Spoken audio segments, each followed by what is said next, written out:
ఐపీఎల్లో రోహిత్ శర్మ, విరాట్ కోహ్లీ మీద అందరి ఫోకస్ పడిపోతోంది. ఇద్దరి ఆట ఎలా ఉంటుందనే ఆసక్తి అభిమానుల్లో ఎక్కువగానే ఉంది. సెలెక్టర్లు కూడా రోకో ఫిట్నెస్తో పాటు బ్యాటింగ్ తీరు మీద ఓ కన్నైపోతున్నారు.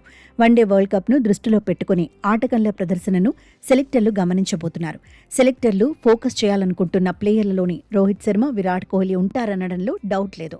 నిజానికి ఏళ్లుగా ఐపీఎల్లో రోకో అలరిస్తూనే ఉన్నారు. ఆర్సీబీ కోసం కోహ్లీ, ముంబై ఇండియన్స్ కోసం రోహిత్ శర్మ పరుగుల మూత మోగిస్తూనే ఉన్నారు.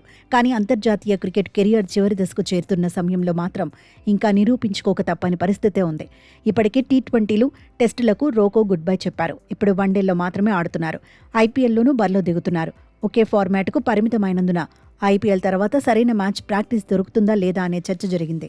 వన్డే వరల్డ్ కప్ రేస్లో దూసుకుపోవాలంటే ఎక్కువ మ్యాచ్లు ఆడాలి కదా అనే వాదన వినిపించింది. అయితే ఇప్పుడు రోహిత్ శర్మ, విరాట్ కోహ్లీ టెన్షన్ పడాల్సిన పని లేదని ఎక్స్పర్ట్స్ అంటున్నారు. ఎందుకంటే ఐపీఎల్ తర్వాత భారత్ ఎక్కువగానే వన్డేలు ఆడబోతోంది.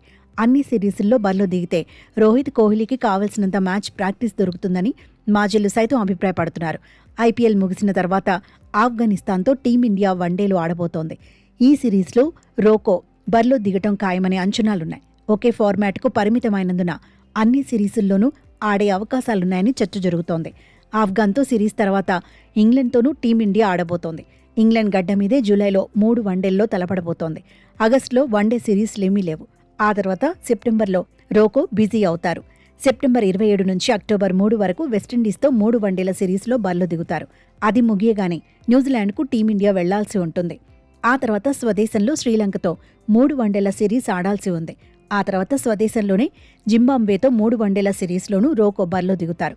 మొత్తంగా 2026-27 సీజన్లో సీనియర్ ప్లేయర్లు బిజీగా కనిపించబోతున్నారు. ఒకే ఫార్మాట్కు పరిమితమైనప్పటికీ బ్యాట్తో అలరించబోతున్నారు. అయితే ఐపీఎల్ తర్వాత సీనియర్ల కెరియర్పై క్లారిటీ వచ్చే అవకాశం ఉందని కూడా చర్చ జరుగుతోంది. అయినా సెలెక్టర్లు రిస్క్ చేయకపోవచ్చని, సీనియర్లను జట్టులో కొనసాగించేందుకే మొగ్గు చూపే ఛాన్స్ ఉందని అంచనాలున్నాయి.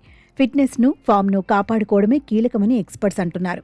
ఛాంపియన్స్ ట్రోఫీ తర్వాత చూపించిన దూకుడును కొనసాగిస్తే రోకోకు తిరిగే ఉండదంటున్నారు. సౌత్ ఆఫ్రికాలో జరిగే వన్డే వరల్డ్ కప్లోనూ ఇద్దరి అనుభవం ఉపయోగపడుతుందంటున్నారు. మొత్తంగా రోకో వన్డే జర్నీ ఎలా సాగుతుందనేది ఆసక్తి రేపుతోంది.